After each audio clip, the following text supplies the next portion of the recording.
As a result of my experience growing up alongside the birth of the internet, I'm in possession of some curiously fond memories of America Online. Most important to this review, though, is the AOL Games channel in versions 3.0 and 4.0. It held a treasure trove of secrets in the form of downloadable zip archives, one of which was Combat Tanks, developed by Michael Morrison and Randy Weems under the name Red Herring. This was a game that defied all expectations for 10-year-old me, which is either high praise or wildly inconsequential depending on how you look at it. In 1994, when Combat Tanks released for Windows 3.1, I had a grand total of like 2 games for Windows, so any game that wasn't for DOS was like a holy grail of sorts, and if it was fun and free, well, I may as well have just won the lottery. In my mind, Windows 3.1 games were something to be cherished, and part of that sentiment remains with me to this day. Combat Tanks in particular was special to me because it was an action game. Far removed from the standard fare of puzzle and card games like you'd often find in the Microsoft Windows Entertainment packs that I had. Not only that, but it was an action game that didn't suck, unlike Blitzer, which was just a twisted clone of Fort Apocalypse. Instead, this was a twisted clone of Combat for the Atari 2600, or more specifically, the tank mode from that game. You control a tank with the arrow keys and have a button for shooting and also a button for swapping weapons. Kill or be killed is the golden rule, as you would expect, so shoot the crap out of everything until it stops moving. Primarily, you make use of your unlimited small caliber rounds, which work just like they did in Atari's Combat. They shoot straight forward and have a chance to bounce off walls, but fail to dole out much damage. You also have mines, which will drop behind your tank and deal a significant chunk of damage to any ground-based enemies unlucky enough to cross it. And then you've got rockets, which do the most damage but are rather hard to come by and travel quite slowly.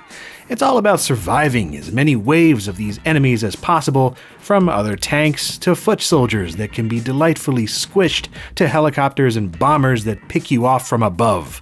Other than some concrete barriers, bodies of water, and mud hazards, you won't see much that's more complicated than that. Your foes are brain dead and entirely predictable, but that's okay, because there's so many of them that it becomes a nice challenge. Actually, one of the designers, Michael Morrison, also authored the book Sam's Teach Yourself Game Programming in 24 Hours, in which he stated that Combat Tanks was originally going to have a single AI to play against. But since it proved so challenging to create a competent AI, he just went with a lot of stupid AI to balance it out.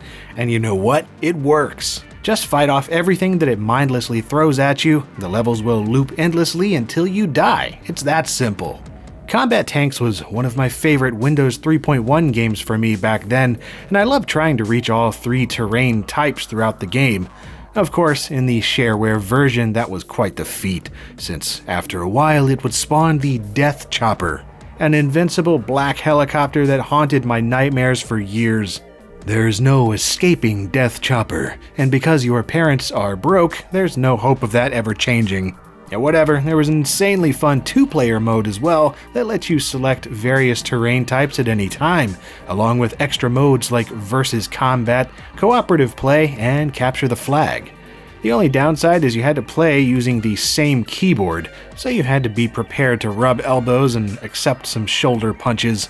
Combat Tanks is a brush with violence without becoming over the top, and in the days of being a kid using Windows 3.1, that was good enough. And apparently it was good enough for over 30,000 people to play for it, since that's the number that it sold at retail.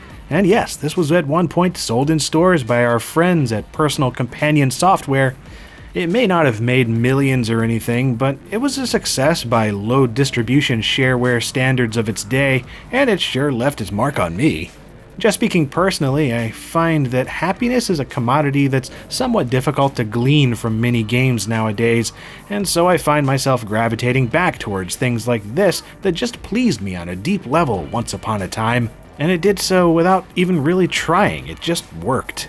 There's something consistently refreshing about a title as simple and straightforward as Combat Tanks, something that ages well enough without becoming too dated. You play it for 10 minutes, you grin as you're killed off and get a high score, then maybe a couple years later you'll come back and play it for 10 minutes and that'll be fine.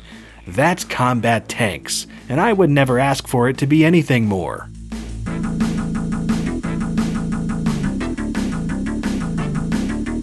And if you enjoyed this video and think that the game looks interesting enough, well, the full version was released as freeware years ago by the developers, so just download it in the video description below and enjoy. You can also check out some of my other videos on Windows 3.1 Classics, or subscribe to LGR to be notified when a new video is released. Which happens every Monday and Friday, but yeah, it's still useful in case you're terrible with dates and don't have a calendar or just don't like looking at numbers. I can understand that. You can also partake of social networking junk on Twitter and Facebook, as well as support further LGR content on Patreon. And as always, thank you very much for watching.